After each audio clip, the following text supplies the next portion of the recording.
Barbara Breidor was the third of 4 victims to be identified from remains found behind the Golden Key Motel on Black Horse Pike in Egg Harbor Township on November 20, 2006. The victims, ranging in age from 20 to 42 years old, were found lying face down in a watery ditch, heads pointing east.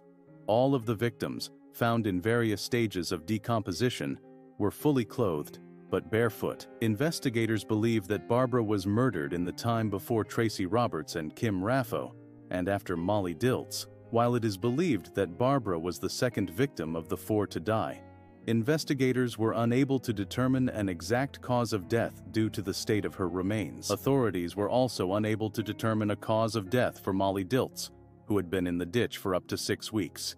Tracy Roberts, who had been in the ditch for at least a week, died due to asphyxia, though the exact method is unclear. And Kim Raffo, the most recent victim, had been strangled with either a rope or a cord. Toxicology reports revealed large amounts of cocaine in Kim and Tracy's bodies, alcohol in Molly's, and a potentially lethal dose of heroin in Barbara's, raising the theory that the killer sedated the victims with alcohol or drugs. Despite their diverse backgrounds, the victims, all having experienced divorce or the death of a loved one, had fallen into heavy drug use and prostitution. Barbara came from a prestigious, well-to-do family in Huntingdon Valley, Pennsylvania, where she grew up with 2 sisters and a half-brother. They all attended Catholic school, and her father was a school counselor. Family members called her the smartest of her siblings and a sure Jeopardy winner if only she had tried. She was popular throughout high school, known for her quick wit and broad smile. She seemed to know a little bit about everything and could awe her sisters with her speedy responses when Jeopardy was on TV. Barbara was intelligent and well-educated, even attending Penn State for 2 years. After college, Barbara went to work for her mother, also named Barbara, who launched the Santa Fe Trading Company, a small, lucrative chain of stores selling Native American art and clothing. Barbara's father died in the early 1980s from aortic valve disease, and her half-brother died in 2000. Her mother sold the business and moved to Florida around that same time. Barbara, who wanted to stay in the area, got a job as a cocktail waitress at the Copacabana Casino Hotel on the boardwalk, where she met Steve Frizzle years earlier. After her mother sold the business, Barbara plunged deeper into heroin and addiction. Her sisters don't believe she ever held a steady job again. Barbara and Frizzell remained together until 2002, when Frizzell was arrested on burglary and drug possession charges. While serving his year-long sentence at Southern State Correctional Facility, Steve Frizzle heard from friends that Barbara was using crack cocaine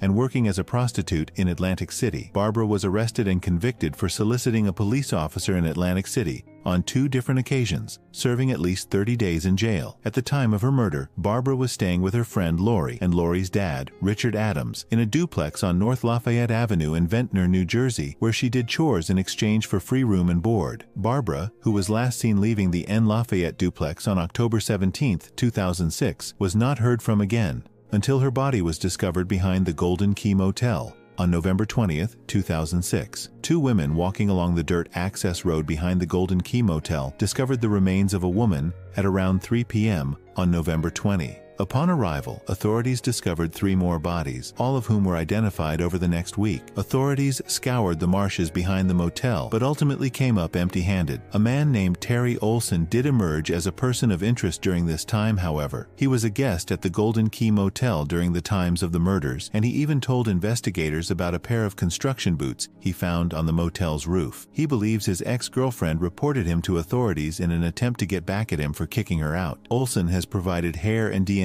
samples in addition to volunteering for a polygraph test, but he has never been charged in connection to these crimes. While the identification of Long Island serial killer Rex Heuermann has led many to suspect his involvement in the 2006 Atlantic City murders, authorities say there is no apparent connection. Detectives investigating the Black Horse Pike killings have met with authorities in Long Island to compare timelines, dates, methodologies, etc., and have concluded that there does not seem to be a connection. The cases of Barbara Breidor, Kim Raffo, Molly Dilts, and Tracy Roberts remain unsolved to this day. The victims were mothers, daughters, sisters, and friends, and they were deeply loved.